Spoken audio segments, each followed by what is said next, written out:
What's up, design family? Welcome back to another episode of Fittdesign TV. So glad to have you guys back on the channel. On today's episode, we have a social media content strategy guide for you guys, specifically you fashion brands that are looking to take your social media content to the next level. Ultimately, you should be having 3 key goals when it comes to any sort of content and engagement that you create. Number 1, you want to drive awareness to your brand. You want people to know about you. Who are you? What is your story? Second, you want to help to depth in and create more depth to your brand. At the end of the day, what is going to separate you from brands XYZ is going to be that look and feel. And your social content is the fundamental place that you need to start building that aesthetic. And then lastly, you need to be able to actually drive traffic towards your point of sales, where you're actually going to have your customers convert from being loyal fans and consumers of your content into actual consumers of your products. There's no point in creating a beautiful brand and creating a lovely aesthetic only to have people not be able to find out where you live or ultimately where they can actually buy your products from. It's important to be able to convert that loyal customer base into a loyal, actual paying customer base. So if you're interested in terms of what my key tips are as a creative director and as a designer who's worked with over 1,000 brands, well, watch this video and you're going to find out. What's up, design family, and welcome to Fittdesign TV. So glad to have you here. On this channel, we discuss all things sports fashion, graphic design, manufacturing, and technology. We'll discuss key topics, answer pressing questions, and provide actionable steps on starting your own product line. If you're interested in any of the above topics, stick around. You're in for a good one.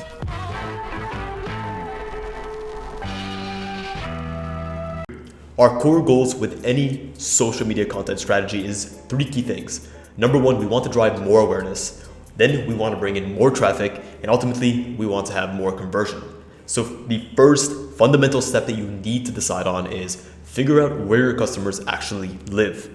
The beautiful thing about fashion is that there's a fashion brand for pretty much everyone. Whether you're into a specific type of fashion genre, whether it's high fashion, whether it's ready to wear, whether it's affordable fashion, whether it's sustainable fashion, there's a brand out there for you. But because there's different niches, different industries, there's going to be different areas where your customers are going to live. A typical or an older customer base is not going to spend their time consuming content in these same spaces as a younger generation.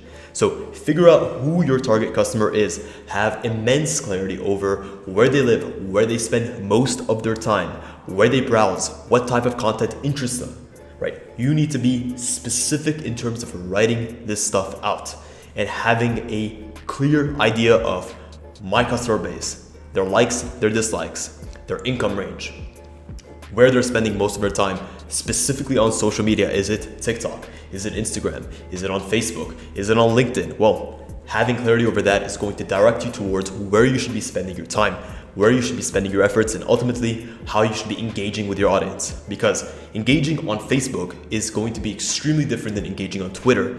The medium is the message here. So understanding that and understanding how to tailor your content for the channel you're picking is going to be key. Number 2, always make sure to post content that accurately represents your brand. Start off with understanding what your brand identity is. What is the look and feel of your brand? A brand that's focused on sustainable activewear is going to look fundamentally different than a purely CrossFit or gym performance brand.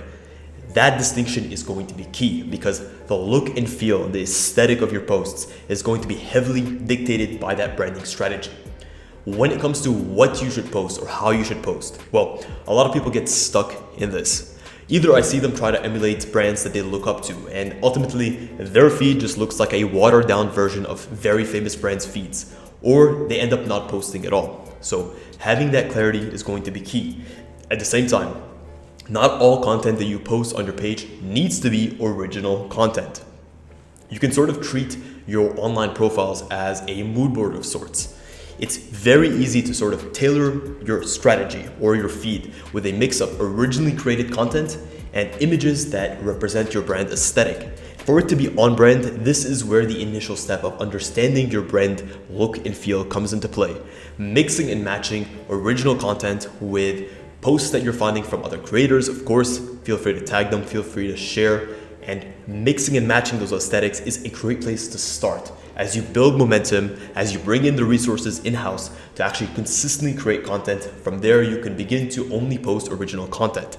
So don't be scared to mix and match. Don't be scared to experiment. Don't be scared to sort of create a mood board of sorts that tells your story in a way that's concise and cohesive. Number 3, always make sure to vary your content. You don't want to get onto the same track where you're consistently posting the same content. People get bored easily. So always refreshing your content strategy, always giving your customers and your viewers something new to look forward to is going to be key. When it comes to types of content, there's honestly 3 key types of content that you always want to consider. Look at these as archetypes. The first one is going to be the content that you need to grow. Essentially, the content that you need to get in front of as many eyeballs as possible. The second is going to be the content you need to actually sell, to convert, to get people to buy from you. And lastly, it's going to be the content you need to build your brand, to provide depth, to let people know more about your story, to get them invested into you. Trying to focus on any one of these 3 more than the others, aka not having a balance, ultimately is going to create an imbalance in terms of your content strategy, right? If you try to sell too much, you honestly come off as too pushy, you come off as too salesy, and that can turn people off. At the same time, if you only post content to grow, well, you're not creating a strong brand identity. And if you're only posting a brand identity, well, people are not gonna find you because you're not having that appeal or that sort of distribution that you need to actually get people to come to you. So focus on building your brand strategy. Focus on building what it means to be brand XYZ and create content that can satisfy those 3 key categories. Number 4, in order to avoid posting paralysis. This is basically where you haven't posted for a couple of days and you find yourself in this sort of state of, well, I don't know what to post and I haven't posted in a while, so the first post needs to be amazing, but I don't have an amazing post.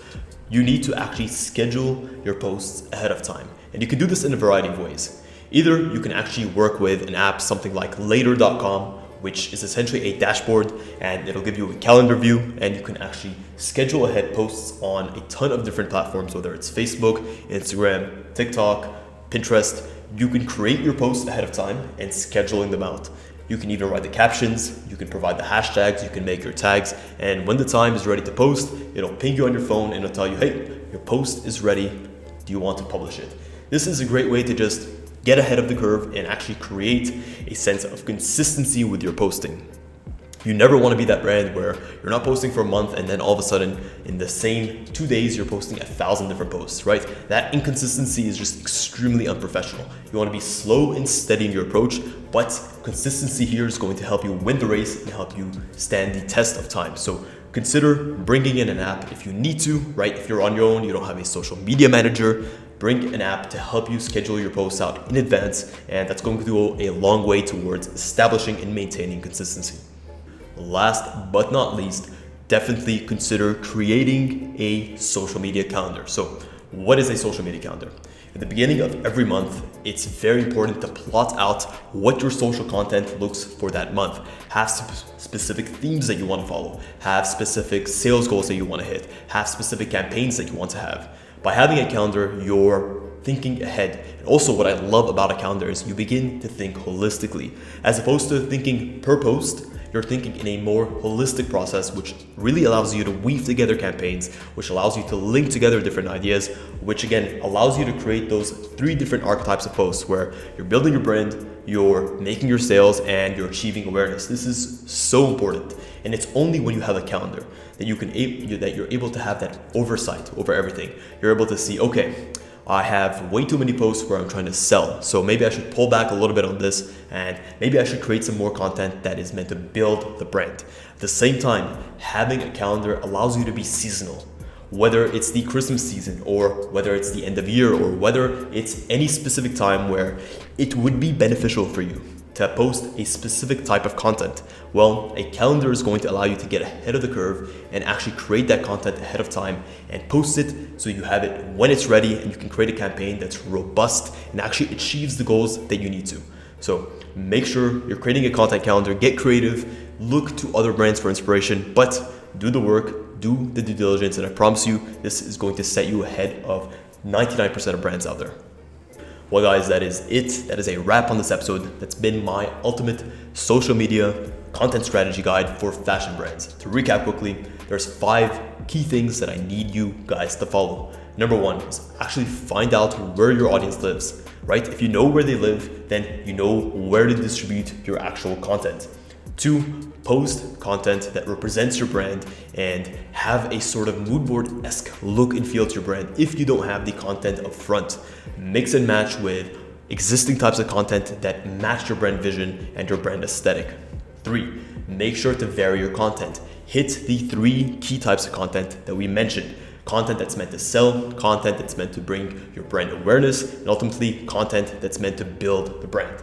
4, schedule ahead and be consistent. Consistency is going to be key towards longevity for your brand. And last but not least is going to be create a social media calendar. Have clarity over your campaigns, be holistic in your approach, and watch the results come. Guys, let me know which of these 5 tips you personally find as most useful, and if you'd add any specific tip into these 5, because honestly, even us, we're trying to learn from you, so we always appreciate your input. Also, check the link in the description. We offer one-on-one consultation calls. So if you're interested in building your own social media strategy and you want my personal guidance, my one-on-one guidance, well, check the link. I hold limited slots every single week, and I'd love to be able to engage with you guys one-on-one. Guys, thank you so much for tuning in to this episode of Fittdesign TV. Until next week's episode, stay awesome.